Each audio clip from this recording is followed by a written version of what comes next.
Coucou tout le monde. Eh oui, bienvenue sur la chaîne Messorroom comme d'habitude. On ne change pas, la chaîne qui ressemble à tout le monde. Donc aujourd'hui on va parler un peu plus des Messors. Donc je vais vous montrer pas mal d'espèces de Messors. On fera un petit tour aussi sur les projets qui sont en cours pour les Messors bien sûr. Et puis je vous montrerai aussi les Pogono Myrmex en même temps, tant qu'on y est. On fera quelque chose comme ça de beau. Donc bah c'est parti, on y va. Je vous présente la première de la série. Donc là ce sont des Messors qui m'ont été offerts par un ami, des Messors Barbarus. Donc on voit que la gine se porte bien, un beau couva encore. Elles ont fait leur petite réserve, donc tout va bien. Une superbe Messor Barbarus. Franchement magnifique, hein. Rien à dire. Que du bonheur. Un superbe cadeau.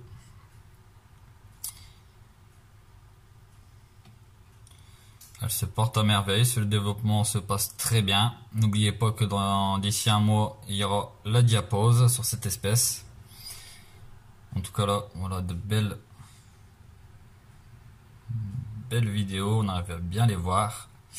Donc voilà pour la première espèce, on va passer à la suivante. Donc là je vous présente Madame Wasmani, une Messor Wasmani.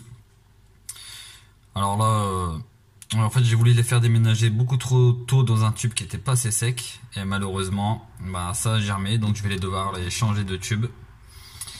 Mais bon, c'est pas bien grave, hein, c'est qu'un détail, ça va vite à faire, c'est pas très gênant. Bon, elle se porte à merveille, ça se passe bien, il y a du couvain. Attendez, je vais essayer de tourner. Voilà, on voit beaucoup mieux, donc il y a du couvain, il y a pas mal d'ouvrières. Il y a juste le tube qui était pas sec tout au début, j'ai voulu aller trop vite. Et ça a germé un petit peu quelques graines, donc bon, c'est pas très grave. On voit que le couvain se porte bien. Et demain, je vais déménager de tube, le remettre dans un bon tube, le même, mais bon, un qui avait été largement fini et séché. Là, j'ai pas pris mon temps, c'est de ma faute. Donc voilà, Madame Wasmani. On passe à la suivante. En même temps, je fais un petit coucou à un ami qui kiffe les Wasmani. Donc en même temps, c'est l'occasion. On voit un beau petit couvain. Donc ça se passe super bien. Allez, on passe à la suivante. Donc là, on est chez les Messors Esperius. Donc c'est pareil. Par contre, j'aurais mis deux tubes. Un tube vraiment une humidité vraiment pas beaucoup. Et un tube bien humide. Et elle se développe à merveille dans un tube très humide. Alors... on voit déjà que les couleurs elles sont déjà différentes, hein. C'est vraiment plus rouge. Mais voilà, c'est ce qu'elle préfère, l'humidité. Moi j'ai un beau couvain, mais vraiment le tube est bien humide en hauteur. À l'intérieur il est sec, on voit du couvain. Ça se développe super bien. Et elles veulent pas quitter ce tube là. J'ai essayé d'autres tubes plus secs et pas moyen de les faire déménager. Elles se sentent vraiment bien, elles se développent super bien. Donc on va les laisser dedans, hein. Si elles préfèrent aller dans un tube... comme celui-ci, on va les laisser, hein, tout simplement. Donc on va passer aux suivantes. Donc là, on est chez les Capitatus. Bon, le développement, il est juste énorme. Elle se développe vraiment bien. Là, sur les couvains, commence à se réduire, hein, forcément. Les diapos s'approchent, en tout cas, je suis dans le nord, donc forcément, les températures baissent. Mais on voit bien qu'elles se portent à merveille, hein. Toujours leur petite réserve de graines. Donc on voit bien, ça se passe super bien, hein. La gine est en pleine forme. On la voit bien brillante par rapport à certaines espèces. Donc ça c'est vraiment le top. Les majeurs sont vraiment énormes dessus. Donc c'est vraiment une super belle espèce. En Messor, ceux qui aiment les Messors, alors avec la Capitatus, c'est vraiment une superbe espèce. Donc on va passer à la suivante. Donc là, on est parti sur les Pogono Myrmex Barbatus. Donc on voit qu'elle se porte très bien. On voit même que ça arrive. Ça arrive les premières ouvrières. Alors je répète bien sur cette espèce, c'est une espèce qui a un dard et qui peut faire vraiment des piqûres très très très douloureuses. Donc je vous conseille vraiment de réfléchir avant de prendre cette espèce. Ce n'est pas une espèce pour débutants. Parce que c'est comme une mes sœurs, hein, c'est plus ou moins comme une mes sœurs, mais ça sait se défendre, c'est un dard, et c'est des piqûres très très très douloureuses. Donc je fais toujours le petit rappel aux débutants. Si vous voyez cette vidéo, je vous la déconseille. Voilà, pour moi, personnellement, c'est mon avis personnel. Ce sont pour plutôt des personnes aguerries qui ont une expérience. Parce que si vous faites une erreur et vous faites piquer, croyez-moi que vous allez sentir passer. C'est vraiment des piqûres très douloureuses. Donc voilà. Au moins mon petit message de prévention est passé. Mais on la voit, elle est juste magnifique. Et les premières ouvrières vont bientôt arriver. Donc on passe à la prochaine. Donc là c'est pareil, c'est l'autre Pogonomyrmex. Alors celle-là aussi, c'est le même... c'est la même chose, hein, c'est une espèce très venimeuse. Donc les piqûres sont très douloureuses, donc à faire très attention. Elle planque son couvain dans le coton à chaque fois, celle-là, je sais pas pourquoi. Mais voilà, c'est des espèces voilà, pas fait pour les débutants. Mais elle est juste magnifique, noire avec son petit derrière, son petit gastre rouge. Elle est juste magnifique. On va passer à la suivante. Un petit tour chez les Manica. Ça fait longtemps que je vous les ai pas montrés.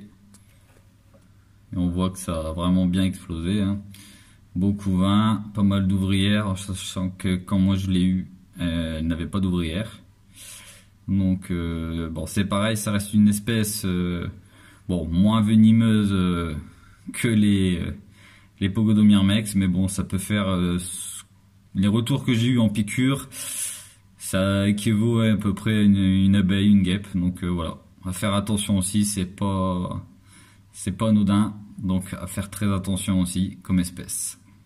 Voilà la Manica, ça faisait un petit moment que j'avais pas montré, comme ça j'ai pu vous la montrer. Tout se passe très bien.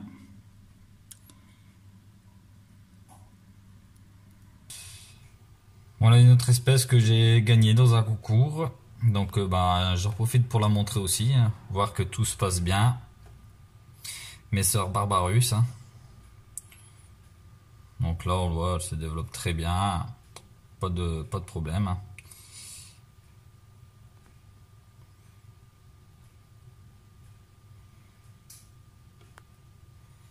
Donc ça c'est toujours la même, une autre espèce que j'avais en plus. Vous savez que moi j'adore les messors. Donc elle se développe bien tranquillement. Bon, maintenant on arrive près des diapos, donc forcément faut plus s'attendre à une explosion à ce moment de l'année. Mais bon, elle a pas mal d'ouvrières et ça se passe bien, je n'ai pas une mortalité.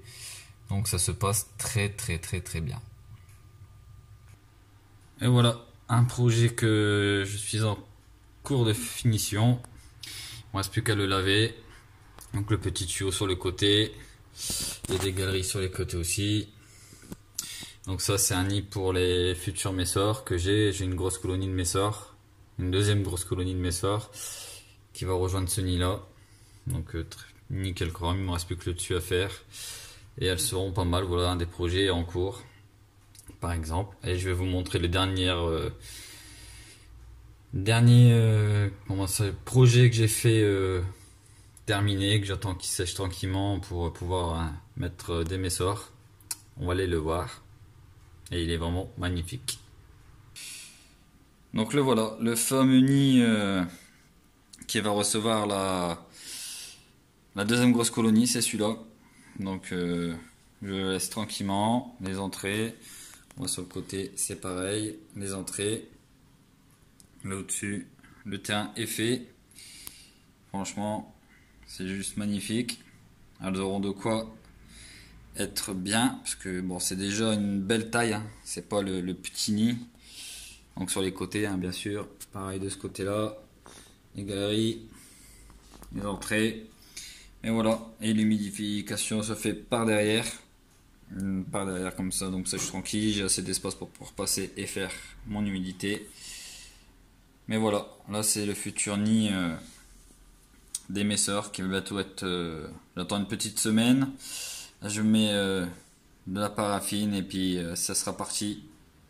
Il sera habité par une belle colonie de messeurs que j'ai eu en cadeau par un ami. Donc voilà, un projet. Là c'est le setup numéro 2 hein, qui est en cours, il n'est pas encore fini. Donc c'est toujours en cours pour l'instant sur celui-là. Juste magnifique, hein. Rien à dire. Comme d'habitude. Ça va être joli une fois fini. Et là je vais vous montrer ma grosse colonie de messors. Bon, elles ne vont pas aimer la lumière, hein, mais c'est pas grave. On voit toujours les super majors très colorés. Donc la reine c'est une extra red. Mais bon, pour l'avoir dedans, c'est très compliqué. Mais voilà ce que ça donne. En sachant que j'ai perdu en transférant de ma grosse colonie du naturel à l'artificiel, j'ai perdu une grosse partie de ma colonie. Mais bon, c'est pas grave, c'est une colonie qui va s'en remettre hein, facilement, il n'y a pas de problème. Hein. Déjà, elle fait déjà 2 nids XL de chez Formium. Donc l'année prochaine, on pourra rajouter un 3e sans aucun problème. D'ailleurs, je l'ai déjà, donc je suis tranquille. Donc il y a encore pas mal de couvains, on voit. Donc il y a pas mal de couvains. Alors, la reine doit se cacher dans le milieu, comme d'habitude. On voit aussi des médias qui sont nés il n'y a pas très longtemps. Des superbes majors, des couleurs franchement magnifiques. On en voit une bien là, translucide. Donc elle est née il n'y a pas très longtemps. Ça se voit vraiment bien, là on le voit par rapport aux autres. On le voit vraiment bien. Puis voilà, ça grouille de partout. C'est une grosse colonie quoi. Donc voilà, je vous laisse sur ces images là. Je vous ai pas tout montré les colonies que j'ai parce que j'en ai encore pas mal. D'autres colonies de messors que je développe au maximum. La chance que j'ai c'est que j'ai beaucoup de place donc je peux me permettre d'avoir un gros nombre sans aucun problème. Là on voit ça grouille, ça grouille. Un gros major.